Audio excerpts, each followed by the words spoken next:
Hey, everybody. Welcome back to the Modern Customer Podcast. I'm your host, Blake Morgan. And today on the show, we have a really unique and special guest. She is Amanda Francis. She is a famous author, influencer, speaker, course creator, entrepreneur, so many things. She is a rising star in the world of women entrepreneurship, and she's here to talk to us about how to achieve financial freedom and wealth. She is an 8-figure global business and brand serving clients and students for her courses in 85 countries. She built her own business from scratch, literally from nothing to multi-millionaire.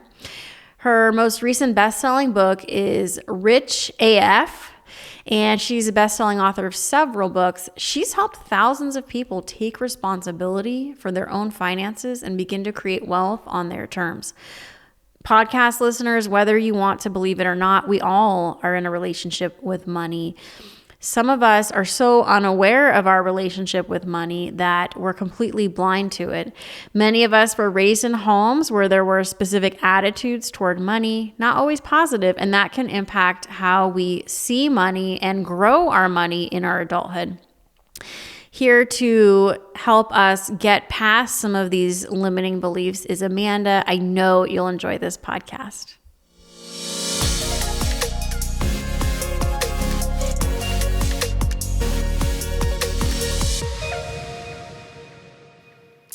Amanda, welcome to the Modern Customer Podcast, the Money Queen. I am so excited to have you here today. Thank you for having me. I'm excited to be here. Yeah, and you have a lot going on. You're pregnant with twins, is that right? Yes, ma'am. There are 2 babies in here. Yeah, how are you feeling? Oh, I'm good. Pregnancy is very unexpected. I mean, I've never been pregnant before. I didn't know what it was going to be like, but it's really a lot. No one tells you how much it is. Oh my God, I always felt kind of angry at all the women in my life when I had kids. Like, why didn't anybody tell me it was going to be like this? Like, what the hell? This is so much harder than I thought it would be, but it is Right. worth it when you have these beautiful kids that you can love and kiss and all that good stuff. No, I believe that. Yeah, but like to your point, I've never heard of a round ligament in my life, and now I have round ligament pain daily. And it feels like no one could have mentioned to me what a mucus plug fucking is. Like no one could have brought any of this up. Anyway, we Yeah. survive. Yeah, I mean, we'll have to chat sometime offline about all the fun things that can happen to your body. But yeah, our bodies are incredible, like the things they can do. But Mhm. right, yeah, women are. That's why we're so fierce. And I was talking to my friend the other night at dinner, and she had a tough postpartum period. And I was saying that once you become a mother, you become so fierce because you've been through like the hardest thing in the world. So then you feel like, well, I can just do anything. Oh, there's a strength in it. There's a fire in it. I haven't birthed these kids yet. And I'm very protective by nature. I was protective of my little sister and girlfriends and my stepchildren. I was a child therapist. Like, I'm so already a fiery mom. Something about growing these boys is like igniting some sort of just like strength, like just Yeah. this memo like I will kill and I will not apologize. Do not fuck with me while I grow these babies. It's quite Yeah. intense. But then you're vulnerable at the same time and you're less mobile and less able. Oh, Yeah. yeah. Yeah, you're so vulnerable, but there is a strength and a power in there. But especially like I found to be a successful in business, you have to be very aggressive. And like for me, I have to tap into the masculine side, but then you go through this experience which is so feminine and you feel so vulnerable and so soft in some ways. And it's always interesting to kind of balance those two things at work. Yeah, because the feminine isn't weak. The Right. feminine is strong, but her power is sometimes like unspoken, or her power is sometimes just known or understood. Like, I don't think an alpha woman is that woman that's like running around demanding things of people. That alpha woman is the woman who her presence like lets you know what she won't tolerate. And I think, yeah, femininity is very misunderstood, but it feels especially powerful right now in the pregnancy season.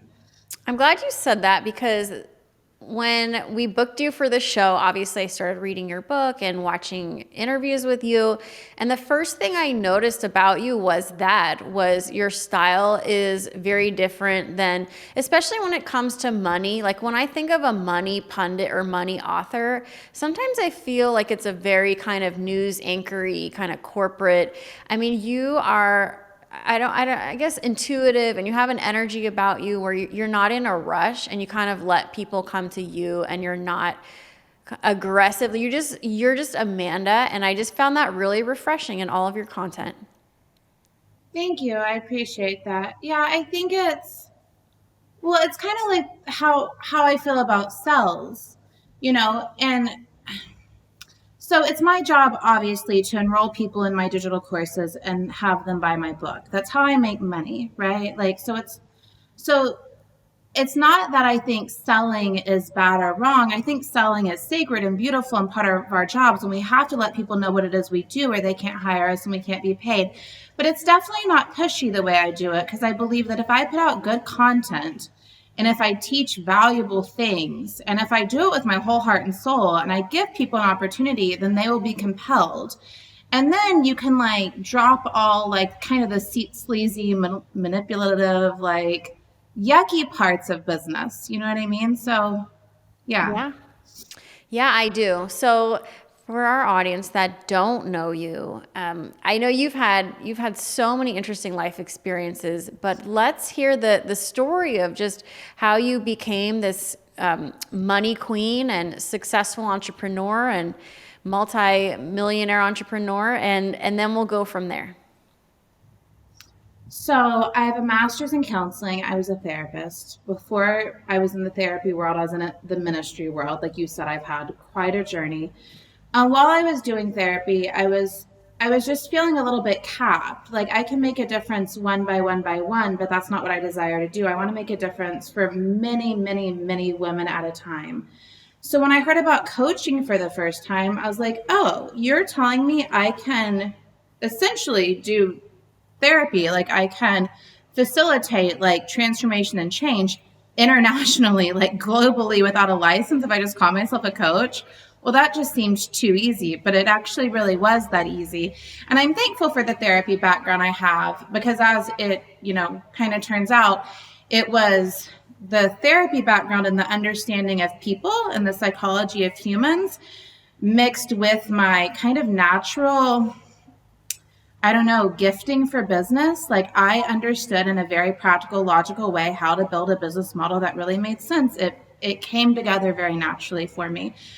And then the money thing was, I just found myself with every woman I was coaching, money always came up, and it always came down to what they're taught about money with their families and like these self-worth issues and the idea that money made them bad or wrong or greedy. Women have a hard time being okay with wanting money, way more than men. And I was just like, what's wrong with wanting to be compensated well for what you do?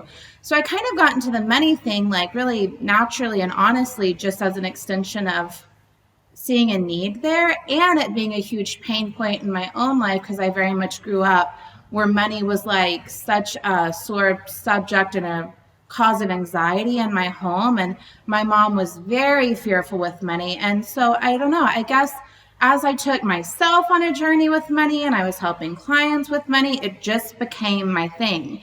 And then before, I just couldn't stop talking about it. And then I started creating courses, and that was 11 years ago now. But a couple of years ago, I wrote a book, like you mentioned, Rich as Fuck. And I love empowering women around money, but I think as you've gathered, it's not really about money. It's about like how we like ourselves and accept ourselves and what we allow ourselves to have and what we go for in life.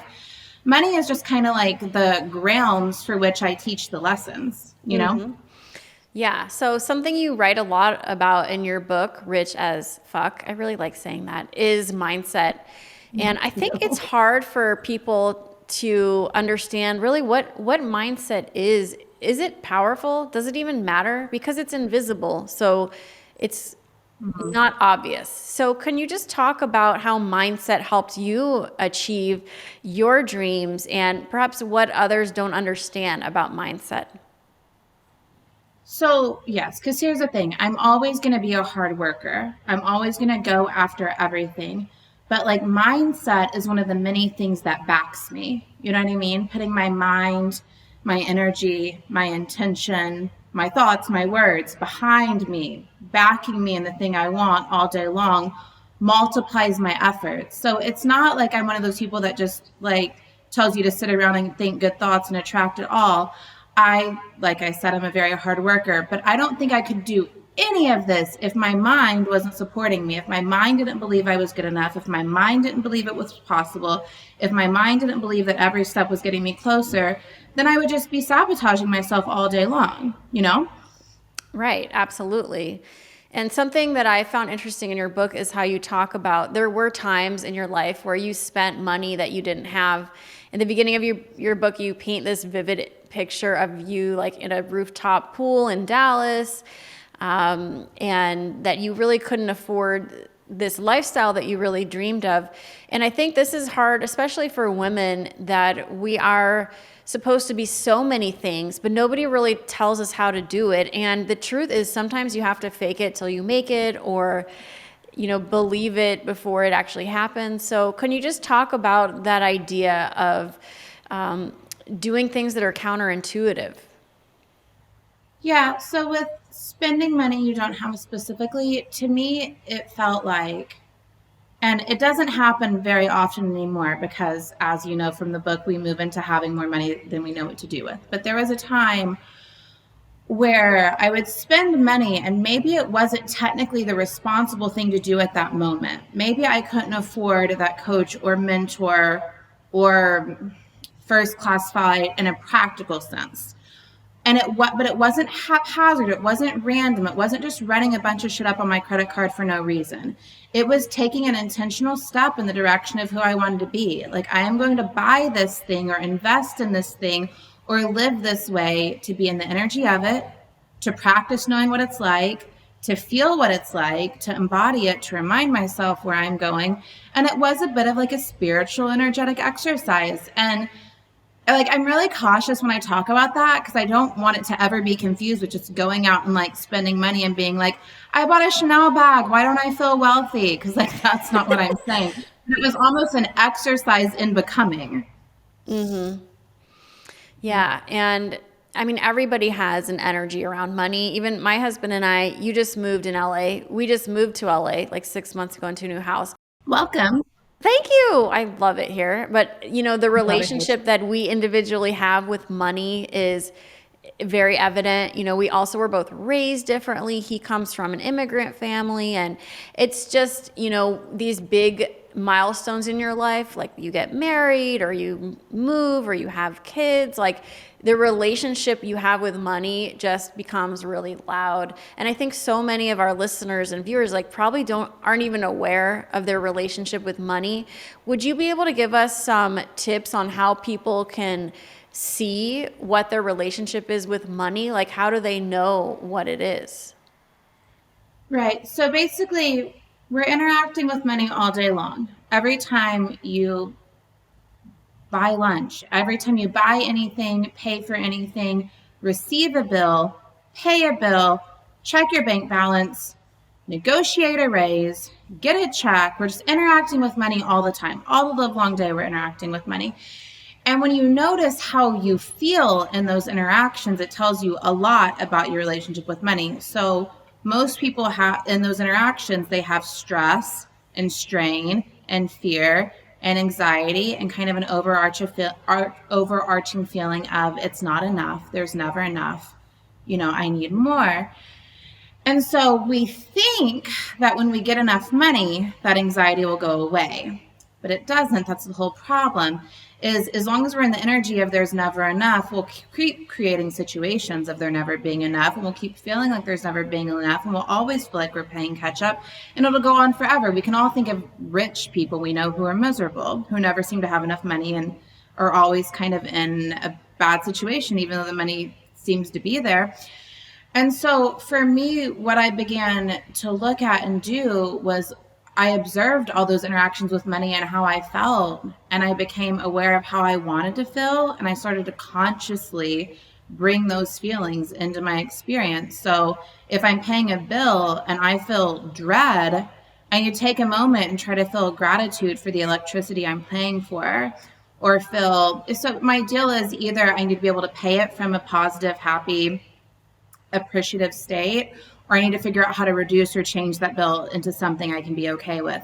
But I don't want a life where every time I interact with money, I feel like shit, you know? So I totally reworked and rearranged how I interacted with money and viewed it and thought of it. And yeah. A lot of our listeners are business people. A lot of them work in customer experience jobs because this podcast is the modern customer, and a lot of them want raises. They want to make more money. They want to move up the corporate ladder. I even was talking with a friend recently. She found out, she works in fashion. She found out the girl who used to be her assistant got a raise that was 6 times what my friend asked for, and she was really disappointed. It is tough to ask for money, ask for a raise. Do you have any advice for our listeners that want a raise but aren't sure how to go about it or aren't comfortable asking for it? Yeah, let me think about that. So I get a lot of feedback from people who read the book or take my courses that they did get a raise and they did get a promotion and it was better than expected, and maybe it felt like it came out of nowhere, or they switched jobs and to receive the more money, or the thing happened. I don't have a corporate background, so I haven't been in that situation, but I can tell you what I know, and I know that it works. You have to believe that you're worthy. You have to show up every day like you're the shit. You have to create a personal brand around yourself that says like, I am worthy of being compensated. I do so much, or I get so much done. We can't walk around thinking we're inferior and feeling like we're not being compensated well enough, and then wonder why we're being treated like we're inferior and then continue to be compensated well enough. So I think it's the energy we bring to our jobs, the mindset we hold at our job, and what we expect for our lives. But my experience with many clients and readers and students is that as they change how they view the job and view themselves and view what they're worthy of and what they're deserving of and what they feel they should have, as they begin to saturate themselves in those thoughts, they show up differently. And one way or another, someone fucking gives them more money. Mm-hmm. Yeah, and listening to you talk, I mean, one of the things that women struggle with is when they finally do feel worthy and they feel confident, sometimes at work, like that is not welcome because women are taught to stay small, don't have a shrill, loud voice. I mean, there's just so many invisible lines they have to walk every day. And sometimes there's a backlash from seeming too confident. You're seen as a bitch. I'm sure your coaching clients have said stuff like this to you before. Like, what advice do you give them when they have trouble like walking the line where they're perceived in a more bitchy way, whereas a man might be rewarded for being confident and direct? I mean, there's so many dynamics at play, but one thing that comes to mind, and one thing I really believe is always, I believe that I can be the exception to the rule. Like maybe a lot of women can't get away with this, or a lot of people find it off-putting in other people, but why does it have to be that way for me? So I don't assume that I'm going to have a negative situation because I'm a woman, just because that's happened in the past, or just because it's happened to other people, or even if it's happening currently. I still think that that's a dynamic that can be changed, because I think it's created in many ways, but one way we create that is by expecting it and fearing it. Mm-hmm. That is really interesting. Yeah. But I expect to be the exception over and over and over again in every situation. And I say this to my boyfriend. He owns a construction company, so he's in a very different industry than me. And it's an industry where people are always trying to, like, I don't know, screw each other all the time, essentially. And I'm like, I don't care that everyone in your industry is trying to do that to all these other people. That is not how it goes for you. And he had all these people that were like, 6 months behind on paying. And I was like, I don't care that that's industry standard. That is not how it happens to you. And over time, I really got to him. Yeah. And now he has everyone paying on like this 30 or 45 day cycle. And he's rid himself of the old people and he's kind of called in the new people. And he used these mindset principles without reading my book or taking my courses, just from being around me. But I just believe that we start thinking, this is how it is in the industry. This is how it is because I'm a woman. This is how it is. And I'm just like, well, maybe not. Maybe for everyone else, but maybe not for you. Yeah, so what you're talking about is not just falling back on old stories, writing kind of like a new story for yourself. Yeah, and it looks different for everyone, and it's so hard to say, like, just do this and everything will work out in your corporate experience. Like, I can't say that, but I can say if you believe in yourself and you start to expect something different, you'll create something different. Well, I You're mean, you slow. certainly did that for yourself.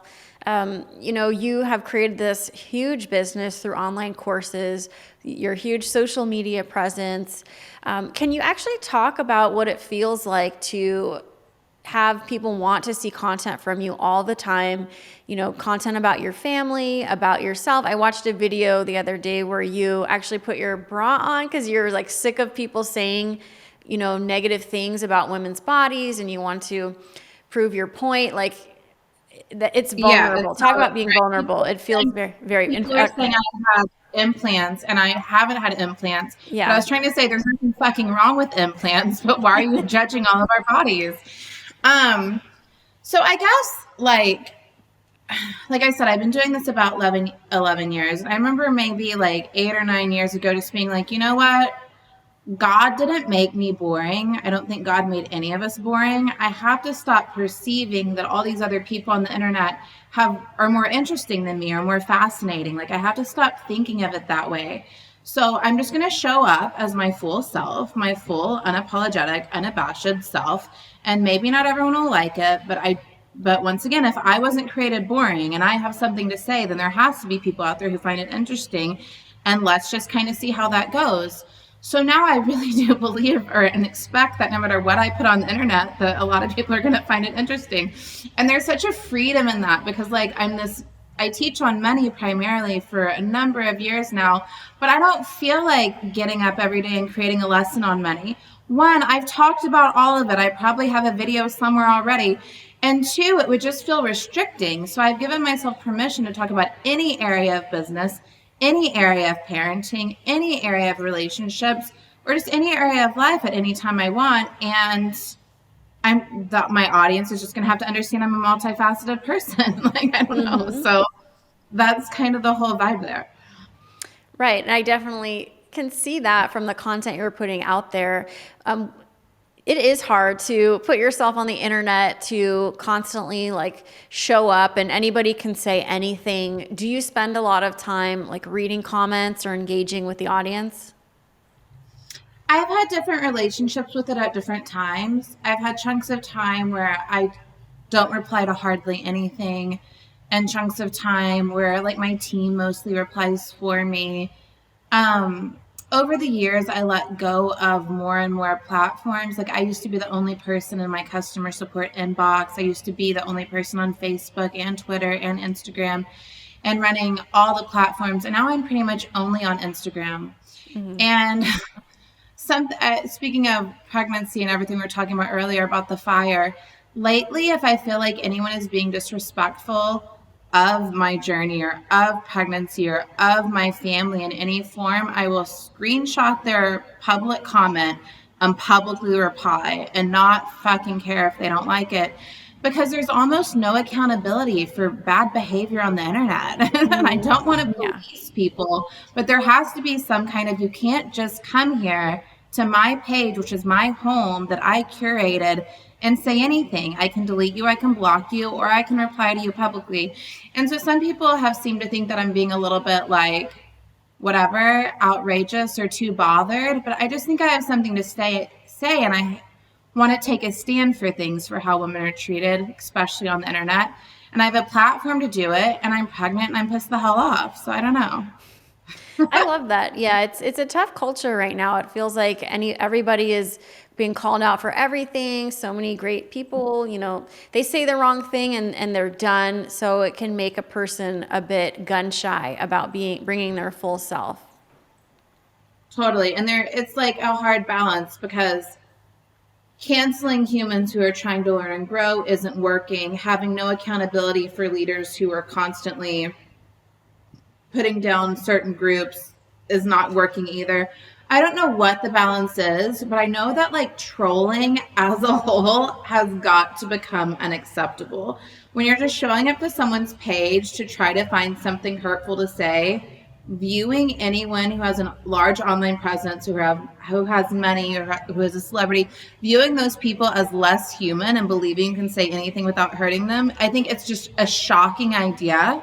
And it's been happening in like celebrity paparazzi culture for years, and now it's like very big and in social media and any kind of influencer culture. And I'm just like, no, you can't just anonymously come here and say random shit. You cannot. Yeah, it's very easy to say something with being anonymous, but to, I mean, actually put your name on it, that's another story. So that's really a cowardly way to treat people if you're just saying things anonymously.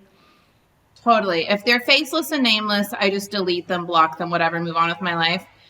But if they show up with their face and say something rude, I screenshot their face and put it on my stories and reply publicly. And that's just the current standard. It could change later. When I have 2 more children, I might feel too busy to continue. Yeah. Well, I mean, other people might feel territorial about you. They might want to help you they might want to help you with your brand and might want to talk to that person as well about what you stand for, because you mean something to a lot of people in a positive way.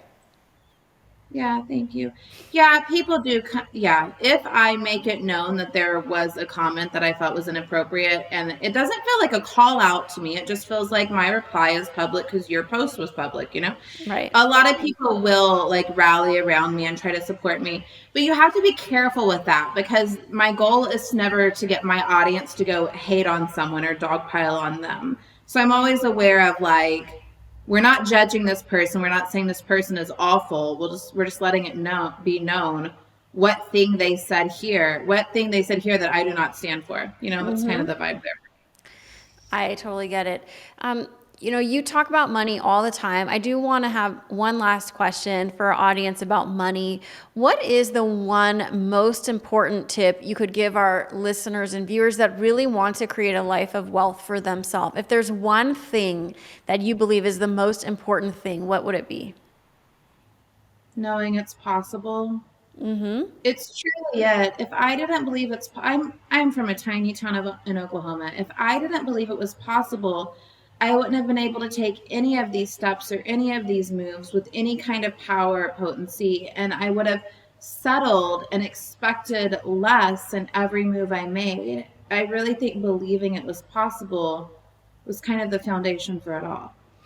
Absolutely. I think that is so well said. We have a quick rapid fire round, and then we'll say goodbye. How do you feel about quick rapid fire? Are you ready? Yeah, rapid fire sounds good. Okay. Yeah. All right. If you could have lunch with anybody, dead or alive, Amanda, who would it be? Oh, that's so hard. Probably Oprah, but everyone probably fucking says Oprah. Not everyone. No, that's good. I mean, that's a great one. She's amazing. And I think she lives in Montecito. I feel like you were just there. Yeah, she does have a home in Montecito, and Montecito is one of my favorite places in the world. I have yet to run into her, but I know people who have run into her on the streets of Montecito, so maybe someday. Yeah, maybe. Or maybe someone will put my book in her hands sometime soon. Yeah, rich as fuck. She is, so, but yeah, maybe she has a chapter to add too. If you could choose one food and one drink to take to an island, and you already had water, what would the one food and one drink be? Pizza, for sure. I could eat pizza all day and be very happy. What would my drink be? Well, right now I'm pregnant, so I have a continual hankering for virgin Bloody Marys. I just want to drink Bloody Mary mix all day long, so I guess I'm drinking pizza and Bloody Marys. Good for you, because normally tomato juice is really bad for acid reflux, but if you don't have that and you're pregnant, like, you're winning in life. I'm trying. What is your most embarrassing work moment?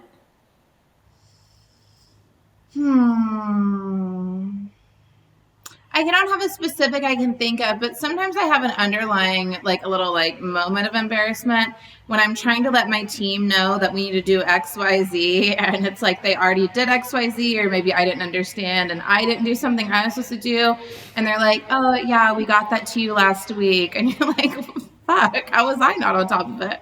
Like a little bit of that stuff makes me feel a tiny bit embarrassed. Yeah, yeah, that's a good one. That's challenging. And lastly, if you had $1 billion, what would you do with it first? Oh, I think I would handle 1 billion the same way I handle, the millions I have. I think it would be distributed, like meaning that a certain amount would go into like investing and a certain amount would go into charities and giving back. And then I would have money set aside for, spending and saving and living and all. I don't think I would do anything different than 1 billion with what I've done with any other amount of money. That's a very, very good answer. All right, Amanda, it's been so fun talking to you. I hope we get to connect another time soon. If our viewers and listeners want to take your course or buy your book, where can they do so? So you can find Rich as Fuck on Amazon, on Barnes & Noble online, Target online, Walmart online. I'm XO Amanda Francis on Instagram and Twitter and Facebook. And my website's amandafrancis.com. All right. Well, thank you so much. Everybody, you've been tuning into the Modern Customer Podcast. Until next time.